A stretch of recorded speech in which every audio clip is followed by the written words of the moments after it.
Aujourd'hui, on va parler d'art, de ruralité et de géoglyphes.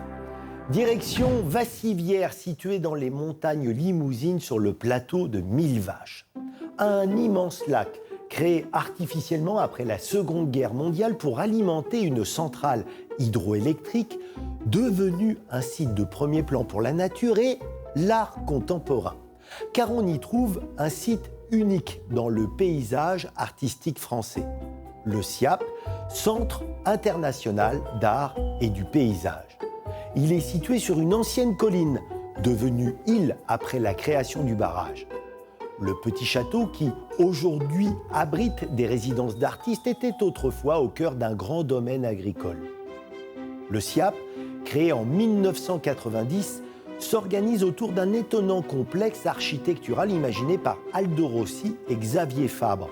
Un grand bâtiment avec son toit en forme de coque de bateau renversé, destiné à accueillir les expositions temporaires, flanqué de cette étonnante tour en forme de phare.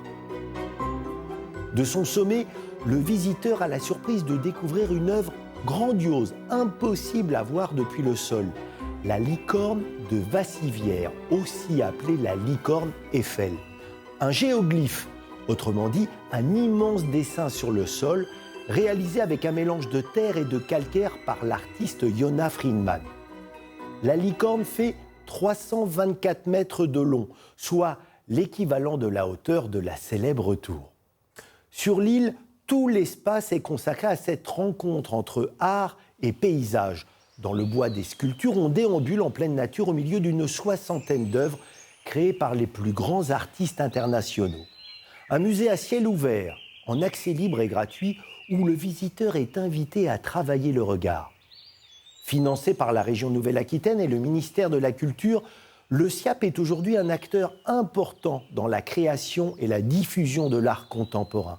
Et surtout, l'une des rares structures de ce type à œuvrer non pas dans une grande métropole, mais en zone rurale, en pleine campagne.